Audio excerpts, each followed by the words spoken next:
5 men, 5 different cities. Each one looked normal until a system designed to catch them finally did, or didn't. Ted Bundy, January 1989, Florida State Prison, hours before execution. The man strapped to the chair had been a law student, a political campaign volunteer, the kind of neighbor people described as polite.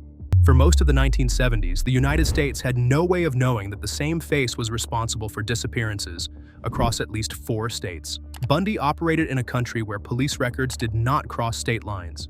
A missing woman in Washington was a Washington case. A missing woman in Utah was a Utah case. Each detective worked his own files, his own dead ends. By 1975, he had been arrested in Utah for attempted kidnapping. He escaped twice. The second escape happened in Aspen, Colorado, when he jumped from a courthouse window during a recess in his own hearing. After his recapture in Glenwood Springs, he escaped again by losing 35 pounds and squeezing through a 12-inch hole in the ceiling above his cell. He drove east until he reached Florida. In Tallahassee in January 1978, he attacked 4 women inside a Florida State University sorority house. 2 died. Now the pattern was visible.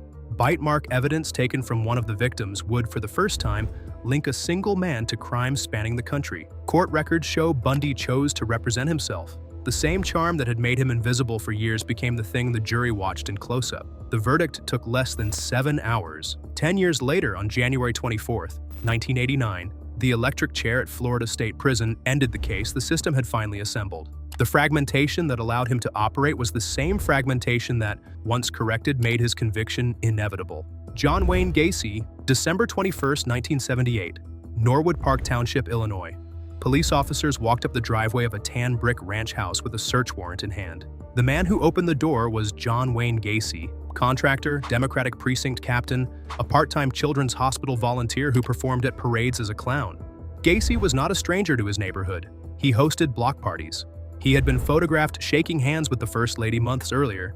When parents in the area first reported their teenage sons missing in the mid-1970s, the local police treated each case as an isolated runaway. Mr. Gacy, after all, was a respected man. The pressure that finally broke that assumption came from one missing person. A 15-year-old boy named Robert Peast disappeared from a pharmacy in December 1978 after telling his mother he was meeting a contractor about a summer job. The contractor was Gacy. Detectives placed his home under surveillance. They followed him. They watched him meet other young men. And when they finally entered the house, they noticed something the floor plan did not explain. The foundation appeared to extend further than the rooms above it. The crawl space access was opened. What investigators found in that crawl space ended the investigation in hours, not days. 26 victims would eventually be recovered from the property itself. 7 more had been disposed of in the Des Plaines River.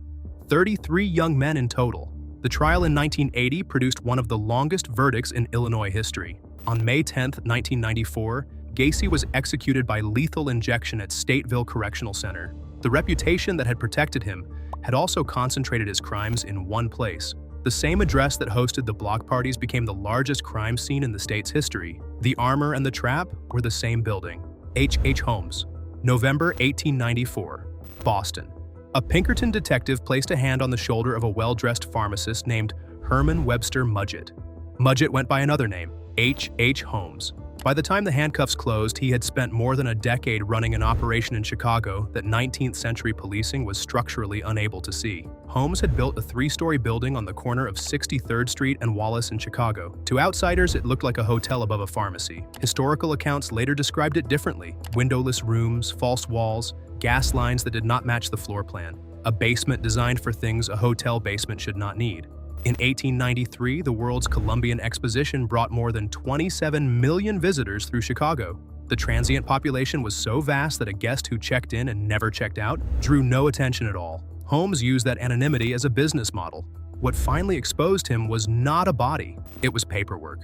In 1894, an insurance fraud scheme he ran in Philadelphia collapsed. The Pinkerton agency was hired to find him. A detective named Frank Geyer followed the trail of 3 missing children through Toronto, then Indianapolis.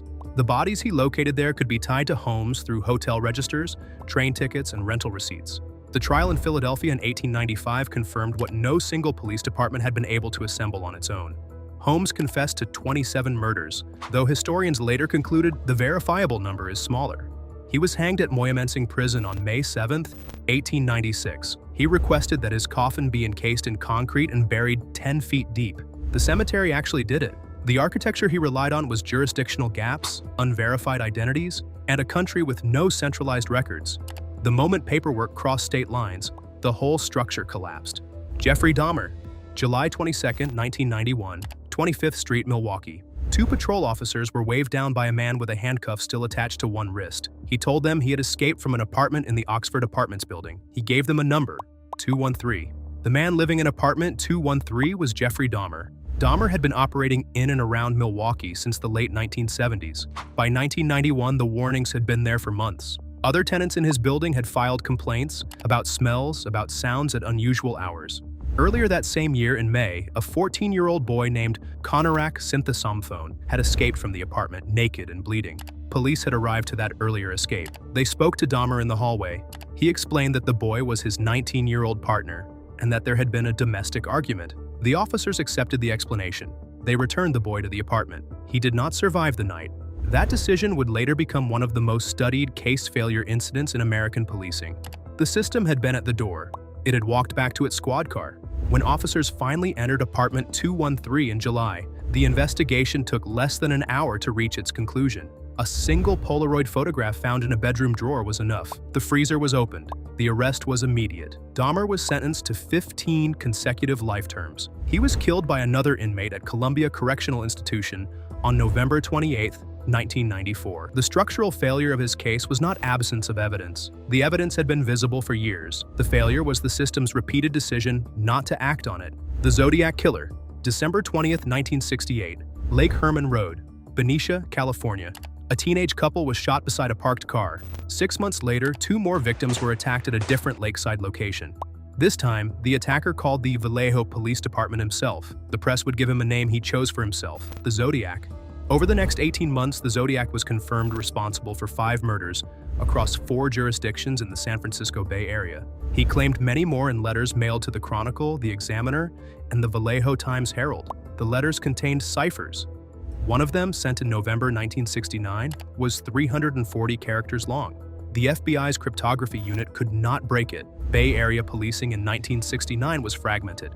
Vallejo handled its cases. Napa County handled its own. San Francisco handled its own. The killer used the press to move across all of them simultaneously, controlling the narrative in a way the police could not. The primary suspect, a man named Arthur Lee Allen, was investigated for years. Search warrants were served. Witnesses recognized him. But the physical evidence connecting him to the crimes was never strong enough to file charges.